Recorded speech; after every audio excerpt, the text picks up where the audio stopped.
Hey, and welcome to Matt and Jess TV. I am Matt Rose. And I'm Jessica Bun Bun. Welcome to our reaction and review of Love is Blind, Season 8, Episode 13.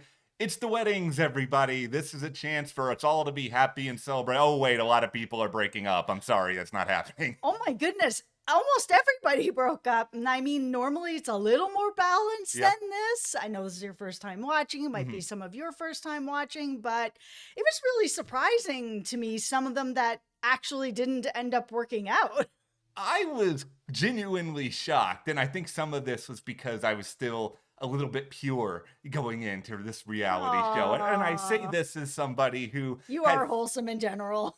I have seen the shenanigans on The Bachelor, so I really should know better, but it never really crossed my mind until watching this for the first time that, oh, wait, producers are probably making them all do these dramatic breakups at this point, even if they know full well that they want to break up with the person beforehand, because in real life, this just seems mean, but this is Love is Blind, and this is how the producers pulled their strings. Oh, it's mean. It's entirely mean. And yes, of course, this is part of this process Yeah. that you do have to stand there and look the person in the eyes at the altar and either say yes or no. And you know, how many people's minds are changed when they're actually standing up there looking at their loved one and being like, Yeah. man, you know, I really wasn't sure, but now I'm absolutely sure. I don't think there is a lot of that that's actually happening. I feel like most people have their minds up before they're down there. I will just say this here is that I went into this episode thinking that we were going to have two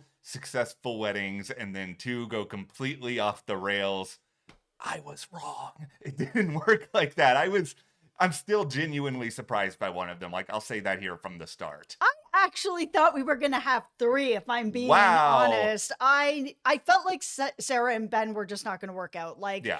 all the signs were there, but before we get too far into this, Mhm. be sure to hit that subscribe button because while Love is Blind has come to a close here, we are covering a lot of other reality TV here as well. We're covering Survivor, The Mhm. Traders, Amazing Race. There's all kinds of stuff going on here at the channel. By hitting that subscribe button, you really help to support us and continue to bring you these videos. So thank you so much for everyone who's been riding with us all season. This has been really fun. Yeah, I really, really appreciate that. As my first season, you guys have been very easy on me. There hasn't been any like first time watching ribbing. I Nope. appreciate that. Yeah. But also, if you guys do want to support us further, be sure to join our Patreon. We do have a link in the description for that. And right now, we are covering exclusively in video form there, The Pit Mhm. on Max. And we also just finished their Prime Target on Apple TV Plus, which was a lot of fun and well worth checking out. So thank you so much to everyone who is supporting us at Patreon. Thank you so much. Okay. Okay.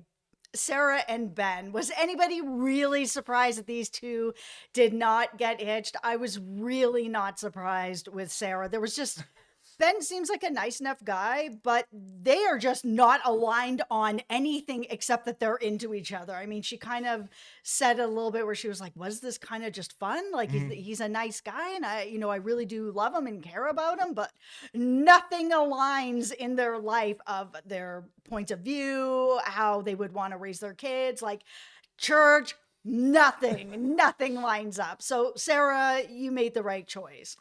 Since this show is airing on Netflix, I'm going to make a Netflix comparison, which is funny because I also have not seen this other Netflix show, but this feels to me like an Emily in Paris romance, except instead of it being Emily in Paris, it's Love is Blind, and this is a weirdly physical relationship for a Mhm. show that's all about getting to know somebody in a non-physical way, but Yep. it just felt like they fell quickly in love and they were on vacation. They were having a fun vacation fling, even though in Yeah. Sarah's heart she knew the whole time that it's not going to work out and that there's just way too many differences. And this was number one by far in the, oh, we have to do it this way for production's sake, because it's just like there were so many reasons why she should not have to compromise what she believes in Mhm. to be with this guy. And to be fair to Ben at the same time here, like I'm not the biggest Ben fan in the world, but it was kind of surprising that Ben was seemingly as all in with somebody who didn't apparently share any of the same beliefs with him.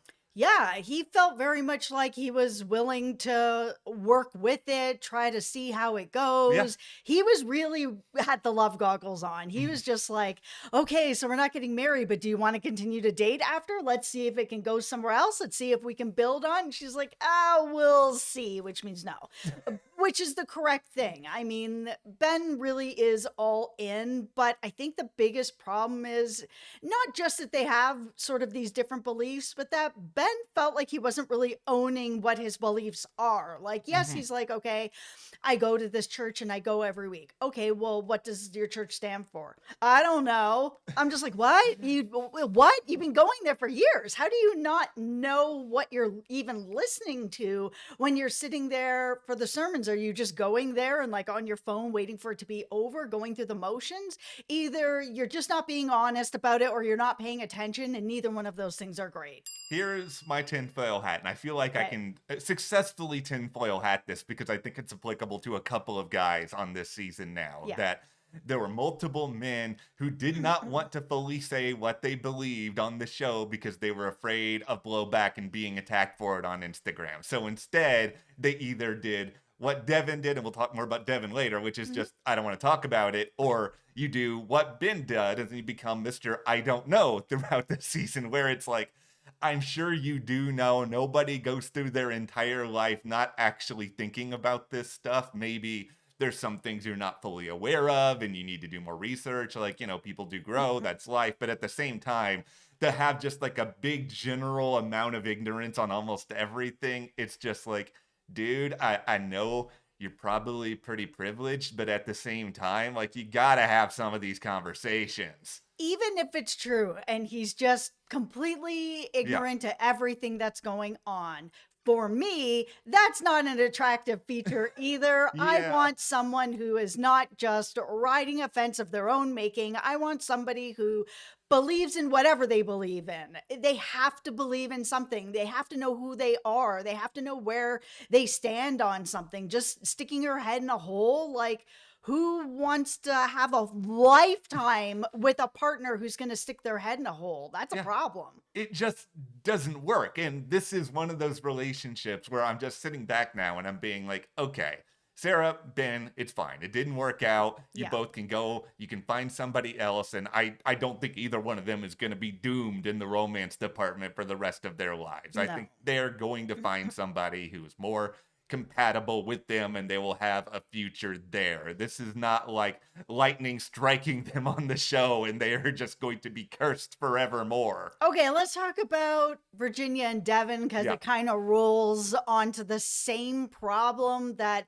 Sarah and Ben were kind of having, where Devin just didn't want to talk about anything Yeah. that was a bit deeper or voting or anything sort of in that landscape because it was gonna possibly rub people the wrong way, and then he Yeah. has to go online and he has to deal with it, and it is the way that it is. You stand for what you stand for and you deal with either the approval of consequences about it Yeah. and you move on. It's the way that it is. But for Devin, he just didn't really want to talk Yeah. about it. Virginia was really pushing it because she was just Yeah. like, if we can't have these conversations now before we're married, we're definitely not going to be having them after we're married. Like, that's a bit too late in the game. Those things really matter. And these certain topics that you just don't want to talk Yeah. about, like, it should be there before marriage. And I completely agree. But for her, it actually even seemed more so that it's less about the difference of opinion Yeah. and more so about the communication, and that it was bad, that she was really pushing to get that communication. And he was just like, nope, we're not talking about it. No Yeah. communication. If it's not there, it's not happening. Put my head in the sand kind of thing. And when he said to her, well, do you vote with your faith in mind? She really was like, that just rubbed me the wrong way. Like, I can have my faith and Mhm. still vote the way that I did. You're making it seem like I'm going against my faith if I don't vote like you and your family. And I'm not having that. Good for Virginia for leaving. I had always felt like she shouldn't be in this relationship, but I actually thought it was going to go through. I was skeptical about this one, mostly just because of the edit, and I know that the prenup didn't end up being an issue, but it It was was just like nothing. we spent so much time on it. So I was like, okay, this must be a warning that something is going to go awry here. I'll just take everyone through my emotional journey watching this because when Virginia first said no at the ceremony and he's just up there crying and getting really emotional, I'll admit, I felt bad in that moment. Mhm. But then we sort of have this like after the fact, it's sort of like after I'm a big basketball fan, so I'm going to inevitably use this. Every time like a basketball player gets traded and it's like a move that irks some people in the fan base, there's always this article that comes out a couple of days later that's like, oh, this person was like throwing banana peels on the floor at the office. People were tripping on them. They were the worst person ever. And it's just like they want to justify their decision. But what we learned from what Virginia was saying after the fact here, Mhm. I didn't feel bad for for Devin anymore, just because the communication was clearly really, really bad. And it's a situation here where how can you expect in a million years that somebody is going to be okay making that sort of commitment when you don't want to talk about maybe major things that define who you are as a person? Like, that is not just a red flag, that is like a red banner that you're putting on the side of, I don't know, a cruise ship that's floating across the ocean. It is so bad. There's also a lot of other stuff that I feel like just wasn't really talked about or shown Mhm. on camera until her afterwards confessionals about it, where it's like, okay, the communication was quite bad on Yeah. stuff like that, where it's like, oh, as long as we're only talking about puppies and rainbows and flowers, Yeah. great, everything is great. If you talk about anything else, no. And I'm Mhm. gonna kind of say these things on the sly, they're gonna make you kind of feel bad. It's felt like a bit of a manipulation from Devin. That's just my feeling on it. I don't know that that's what he was Mhm. doing, but when he said that about her faith, oh, don't you vote, with your faith in mind? It's so unfair, and it's very much feels like it's leading her to feel bad about what she's doing, and she shouldn't be feeling bad about what she's doing. She should do what she feels is right for her, Yeah. just like he gets to do what he feels is right for him. That's the Yeah. way it's supposed to be, right? But the other things that started to come in where she's like, oh yeah, our physical relationship isn't where it needed to be. I'm like, oh, that's interesting. I Yeah. didn't really realize that that was a thing that was No. really lacking. But then she's like, Devin also received this check that was supposed to be a wedding gift for both of us. His mom told me about it, and I waited for him to tell me, and he never did. And for her, she's just like, and that's breaking some trust. If you're going to hide money or that something has come in, you've had lots of opportunities to be like, oh, by the way, Aunt Lori gave us this. So, Yeah. we have this to put towards a home or a car or a vacation or a honeymoon or whatever. And he never brought it up. I agree. Finances are something for me if I'm in a relationship. It all has to be completely transparent. It can't be somebody's hiding a wedding check.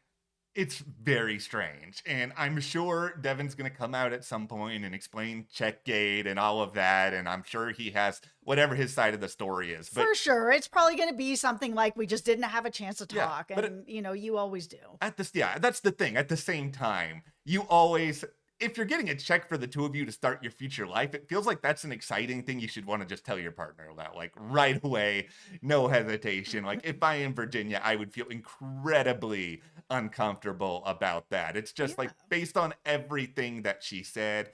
I don't blame her for her decision. I think she made the right decision. I wish her the best, like with Sarah and like with Ben. I don't think that she's Yeah. going to have any problem at all finding somebody. No, I just think that with everything with the prenup and her really laying out how important it is to be Hmm. financially responsible to each other, Yeah. which is part of what a prenup I think is being responsible to yourself, being responsible to Mhm. each other, and it's a way to help, continue to make you guys responsible to each other financially, to then right before the wedding not disclose a check or not disclose money. I would have been like out like that, and none of the other stuff would have mattered anymore.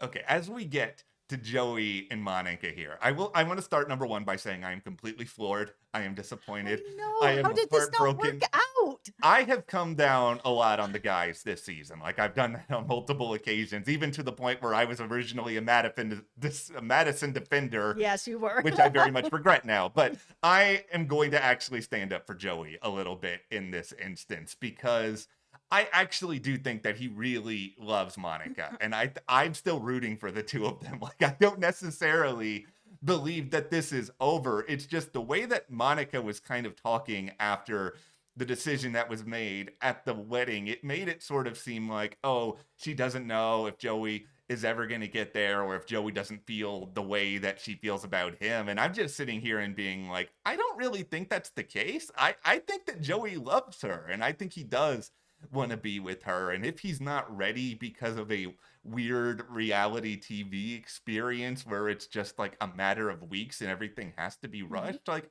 I know you go into these shows understanding what the rules are, Of and course. it's easy to make this argument of, okay, you signed up for this. Mhm. It's way different when you're in the moment, and it's just like, People can change their minds and feel differently. yeah, it's okay. And it's okay that Joey isn't ready. It would be okay if Monica isn't ready. It's Mhm. like all of that is fine. I just think that Joey to me comes across as a really good person. And I think Monica to me also comes across as a really good person.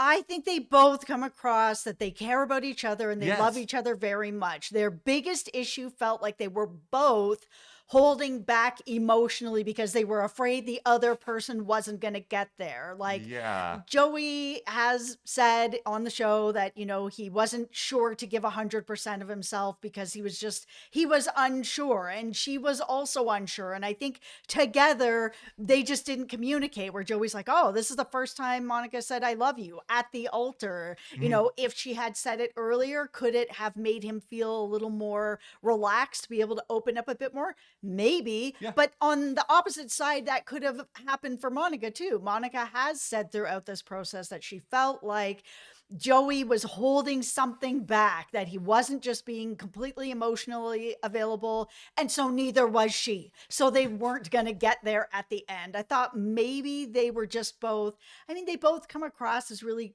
quirky, Yeah. kind of nerdy people, which we both understand. We're both Yes. in there too. A little socially awkward. We don't have a communal sock bin, but like we have weird stuff too. And Yes. that's why I think we both have been like rooting for them as much as we have.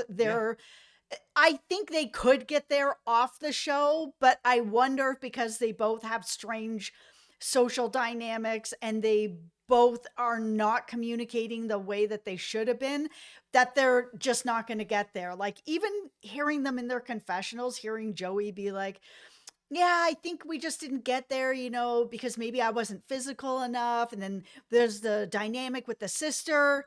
Yeah. But like Monica's on the other side being like, no, that's not what it is at all. It's because, we didn't talk emotionally about things enough. Their communication is just cack. So it wasn't going to work out. I think that it's okay. Another tinfoil hat. Here's another All one for right, you guys. all right. Okay. I kind of feel like things were almost too good for them, which is an absolutely bonkers thing to say, but I think it's just everything in their relationship seemed to go so well on this show. They were Yeah. the first people we saw. I mean, edits can be misleading, but they were the first people we saw get engaged Yeah. this season. And it seemed like everything was very pleasant and happy and successful. And I think they weren't really tested in the way that the one married couple on this show was tested. And I think that's really a chance to sort of let a lot of the walls go down and you have to sort of figure things out. And I think because that never happened, I think a lot of that uncertainty kind of crept into their minds a little bit. It's like, okay,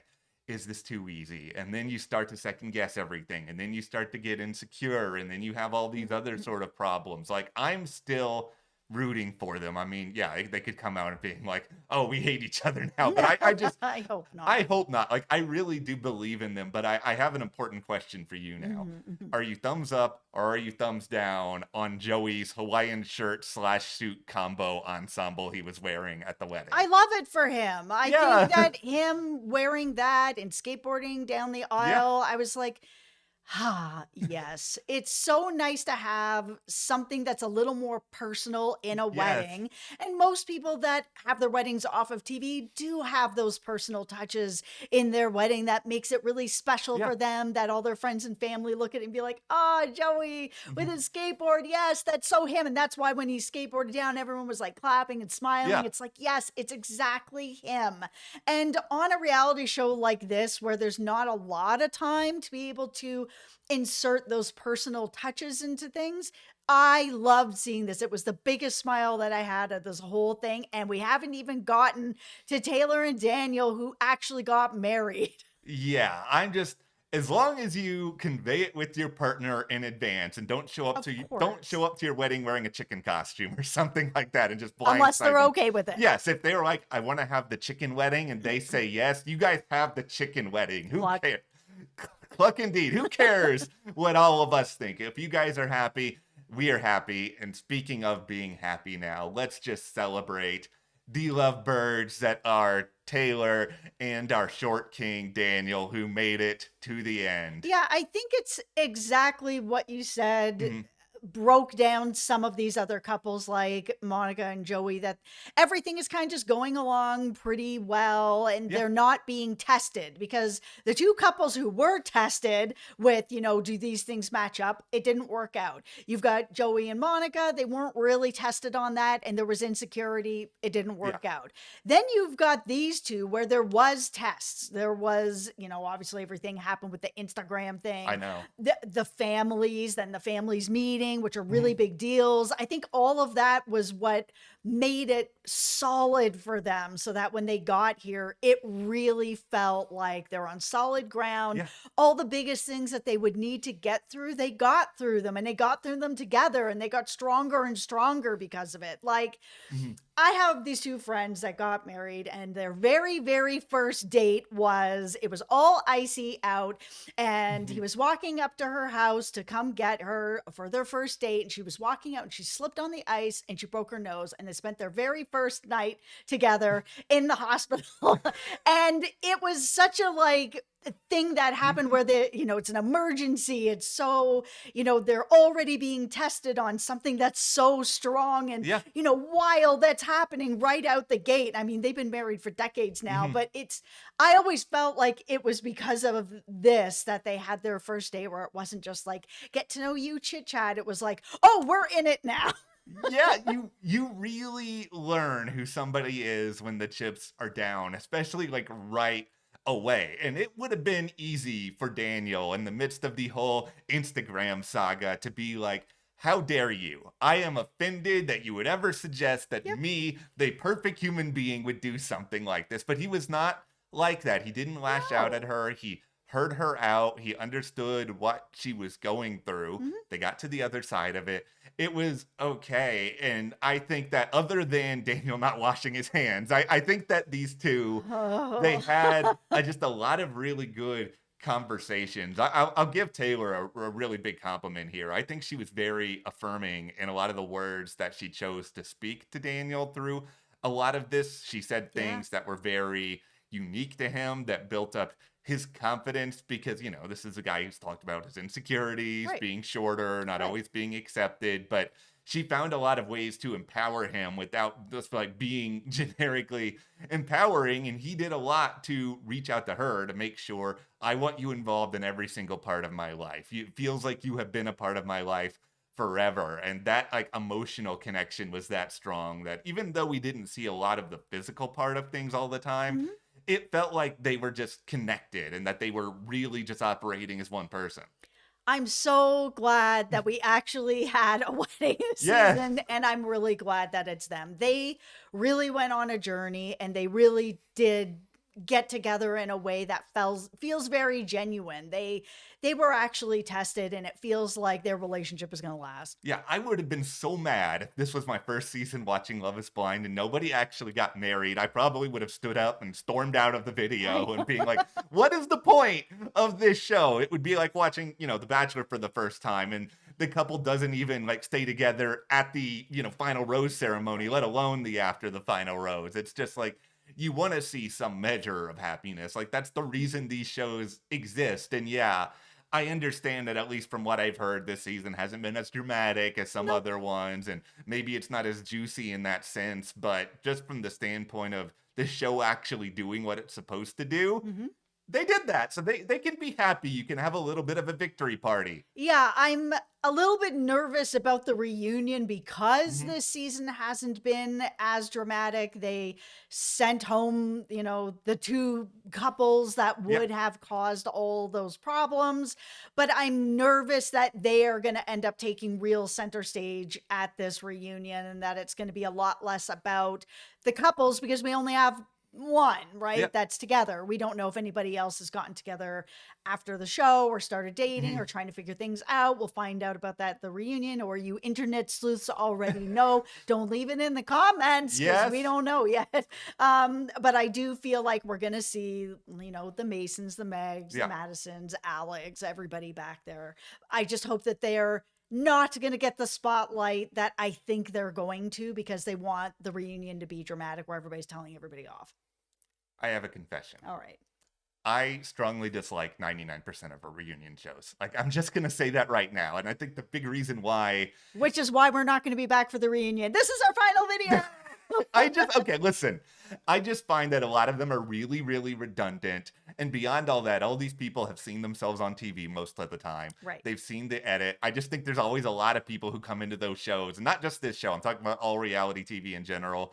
They all come in with their agendas. That's just like, I want to get all this screen time, kind of like you're Yep. saying. I want to come in here and dominate and make this all about me. And it's just like, I don't care. I feel like most of everything I get of these reunions, I can sort of read, kind of like a title card at the end of a movie. And they did this at the end of The Sandlot. And they're just like, this person went out to be this. It's like, I can learn that. That is my reunion.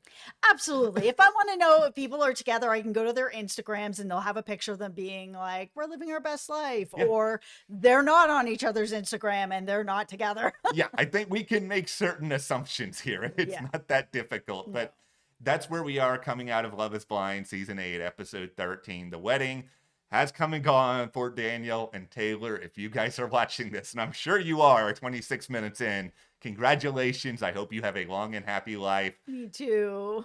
Be sure to hit that subscribe button because, yeah, Love is Blind is ending for us, but we are doing a lot of other reality TV, Survivor, The Amazing Race. I mean, The Traitors is wrapping up, but we've had a lot of fun with that. And Yeah. you guys can support us further by joining our Patreon. That link is in the description below. We're covering exclusively there The Pit, and we just finished Prime Target. Thank you so much. We'll see you here next time.